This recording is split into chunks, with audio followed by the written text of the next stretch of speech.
distant, and as time Here it goes is. by. The modern technology enables us to see horror just as we are able to see sport in a variety of different speeds or at a variety of different speeds. And I think you now have a better appreciation than we have had up until now, for which we thank you, Evan, because we see this, we see exactly how the turn somebody wants to do this horrible damage taking place. Tell me more.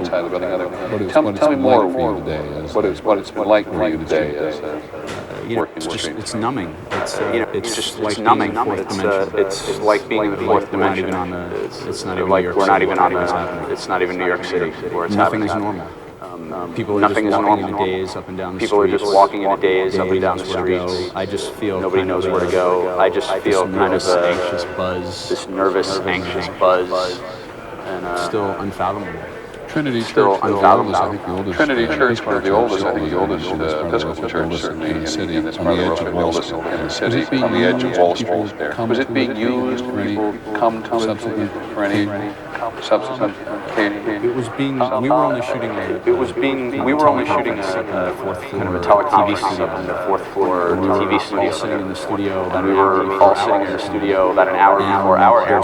the lights And the lights went out for a second. And we kind of joked with the studio guys. And we kind of joked with the studio guys. They just kind of joked, hey, you guys better watch out for the studio. And say, hey, you guys better watch out for that. Within 10 seconds, people came running in. Within 10 seconds, people came running in. The Trade Center had been hit. Said that the Trade Center had been hit. And they tried to call a production meeting and ask people They to tried stay to in call the a production building. meeting and ask people to stay in the building. People were just kind of fleeing. And I grabbed my People were still just kind of camera. fleeing. And I grabbed my still camera Not really and heeding run out. what anybody was saying Not there. really heeding what anybody was saying there. Knowing what was happening outside and feeling the need to be there. One of the guys came out of the studio with a camera. One of the guys came out of the studio with a camera and was putting a tape in it, and I just grabbed it. We saw the shadow you running across. We saw the shadow you running across the street. What was you afraid of? I was afraid that I was you were going to be running. rained upon. I was afraid that I was going to be rained upon by whatever was So I coming knew off that the I had building. a few seconds. So I knew that I had a few seconds to get basically an establishment shot, and then I had to look out for myself. And I ran. I was on the southeast corner of the plaza. I'm not sure exactly what building was there. And I just went around the corner a little south and just got underneath the car and pointed and just got underneath the car and just pointed the camera up into the sky. Stayed there for a while and then came out. Stayed there for a while and then came out after a few minutes. Stopped raining so heavily.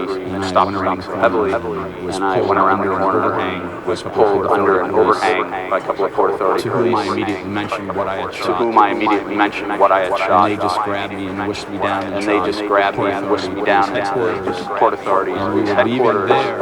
And we were leaving there to go back to Trinity Church to make a dub on the tape.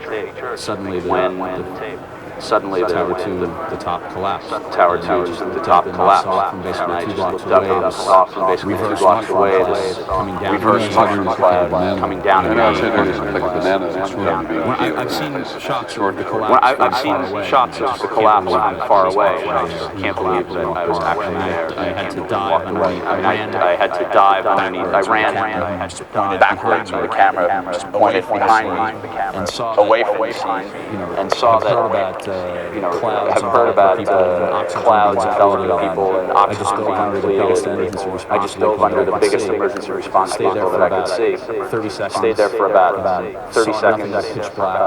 Saw nothing but pitch black. I started having difficulty breathing. I thought my oxygen was starting to dwindle, and there was a moment when I this might be it. said, My only chance is to get out and start. And my only chance is to get out and start walking north. We're very grateful to you. Very grateful that you're okay. You took these photographs and you shared them with the very dramatic. They're very dramatic. I need to tell you that. Evans Fairbanks. Evans Fairbanks. Trinity Church today on the edge of Wall Street Trinity Church today on the edge of Wall Street today with his colleagues and his colleagues on a production shoot in a church. These 2 extraordinary scenes from directly from a different angle because we have seen it so many times. We have seen this plane flying. We have seen this plane flying on top of that building. Quite extraordinary. I want to go to Washington very briefly because we said the president was on his way. We leave to Washington, And so it is clear that the president is going to talk to the nation again. He is going to come back to Washington. His political staff has wanted to do that all day. The Secret Service has had the upper hand in this regard. But again, there's probably nothing clear. The Secret Service can be accused on occasion of overreacting and having its way, and even bullying on occasion. But it always is particularly true in the wake of the assassination of President Kennedy. Always says to the public and those people who wish to resist it, well, what would you have us do? Do you remember President Kennedy's assassination, the attempt on President Ford? And so, in some respects, it's hard to fault them for moving the president around the country today, even if you were inclined to do so, because the degree of uncertainty that has existed in much of the country as well as overseas today has been very, very intense. One of the first things we really noticed about today, as opposed, maybe we do learn our lessons on some occasions, that after the Oklahoma City bombing, when everybody thought it was a Muslim organization, it was bound to be Middle East terrorism, and of course it turns out to be Timothy McVeigh and subsequently Terry Nichols, his accomplice in this. By the way, they put a... Now so that you can hear from Governor Gray Davis. Governor Gray Davis is not at the Capitol, but rather at the... Here's Governor Davis. Let's listen to what he has to say.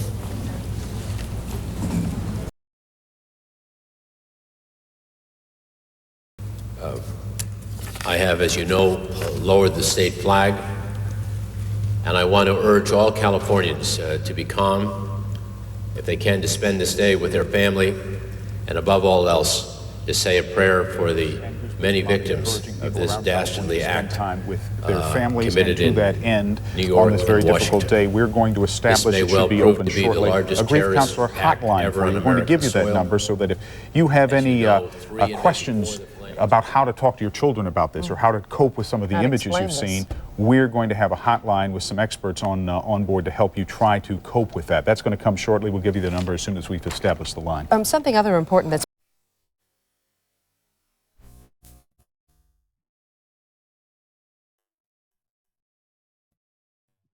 And we should add that a local post-traumatic stress expert has warned that for some people, watching tragedy like this on television can produce stress reactions, especially for those who have lived through past stressful events. We want to check in with CNN live coverage, where we have reports that explosions have taken place in Kabul, Afghanistan. Now, whether this is connected at all to what's been going on in the United States today, we don't know. Whether it's retribution for the attacks in the World Trade Center, let's listen in. Again, we are watching their picture coming to us on the video phone, and it is very hard, of course, to see exactly what you're looking at. But you are looking at Kabul. Again, you see some tracer fire there coming across the scene. Nick Robertson, can you hear us? We're being told, Joey, I can hear you if you can hear me. It is nighttime here. It is dark. It is difficult to get an accurate fix on exactly what we're seeing and exactly what we're hearing. Certainly the sound, what appears to be the sound of large missiles incoming and landing in the city. Certainly a big fire on the horizon of the city at the moment. And certainly anti-aircraft fire coming up from the city, and rockets being launched and flying across the horizon. Of the building.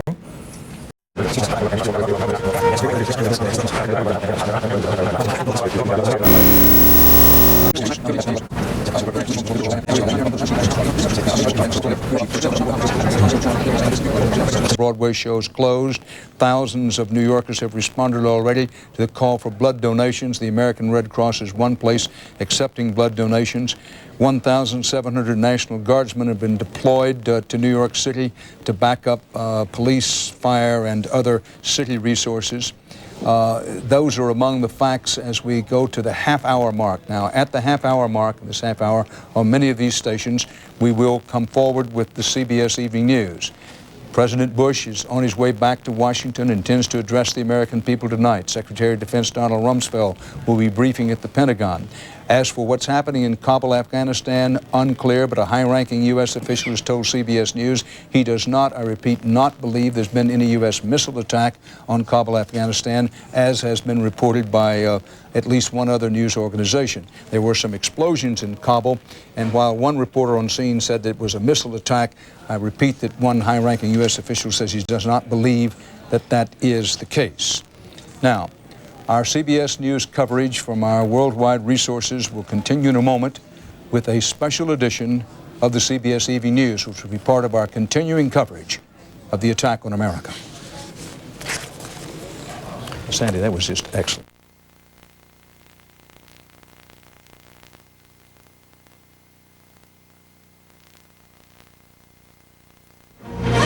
A stunning and cowardly strike on the United States. Terrorists send mighty skyscrapers crumbling to the ground. Many innocent people are dead. The president vows the killers will pay for this attack on America.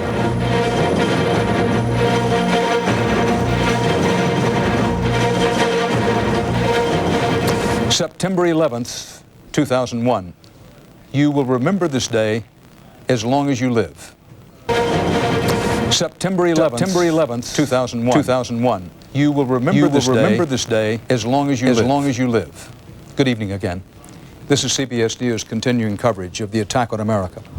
A series of coordinated terror strikes today at this country, its people, our freedom. Strikes that came without warning.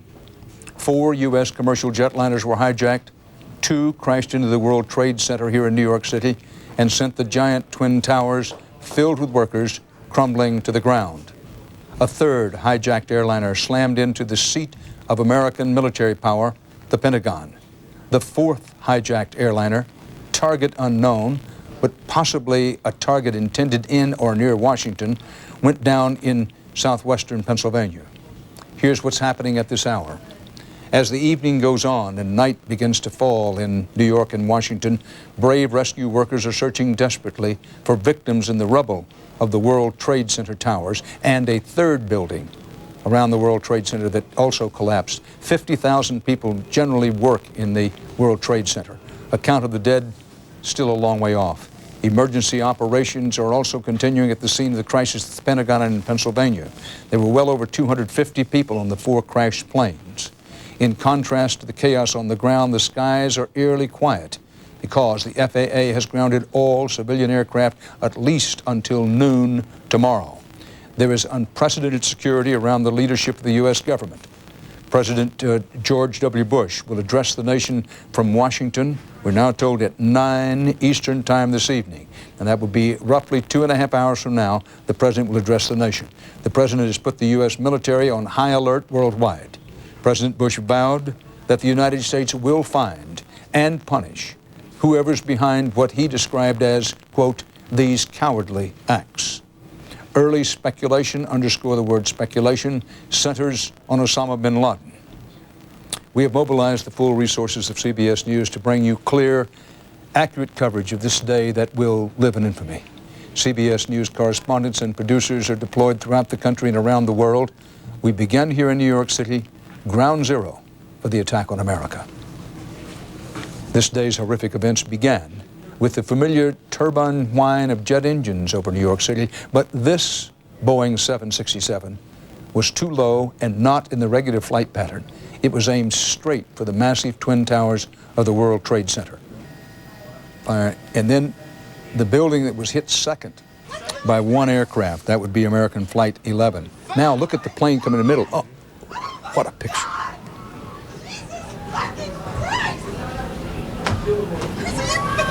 Don't touch it. Oh my God! That plane hit the second building at a much lower level. First plane hit very high up on the 1 tower, maybe floor 90 or above. Second plane at what? I don't know, maybe floor 71 and up. Yeah. You may want to run that videotape again. We'd rather be last with information than be wrong. We try to give information to you as quickly as we can get it. In this kind of situation, I know you will understand when I say there's no way that we can do it perfectly. We do our very best. And our number one job, the number one job here is accuracy. Now, among the other facts that we know is that the president is on his way to Washington. I'd have to say I don't really know that to be a fact. That's been officially announced that he's on his way to Washington. The president will be addressing the nation tonight from Washington, we're told. Will he be speaking to the White House? We do not know that. Now, we're in effect, handling all kinds of hot information and material here. We have, I'm told, more videotape that's never been seen before today. That you saw a minute ago about that second plane hitting the World Trade Center had not been seen before. We have additional videotape now of what happened here in New York earlier this morning. Watch this. This is, I haven't seen this before. I'm seeing it for the first time as you do. The first building hit at high floor by the first plane is in smoke. The second building has just been hit with a plane.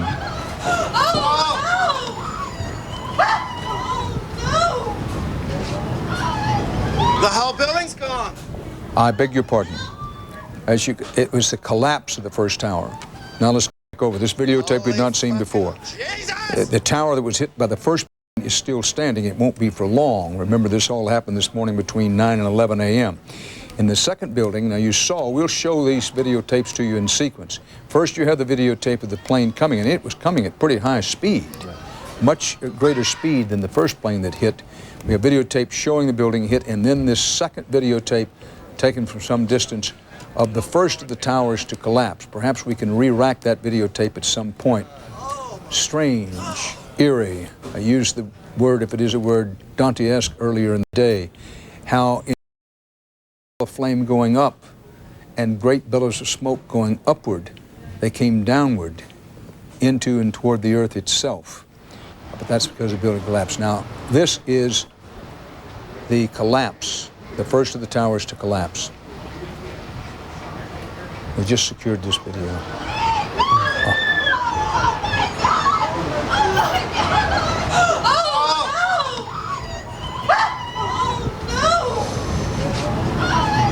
The whole building's gone. The whole building's gone. Indeed. Holy fucking Jesus! We do apologize for the language on the videotape.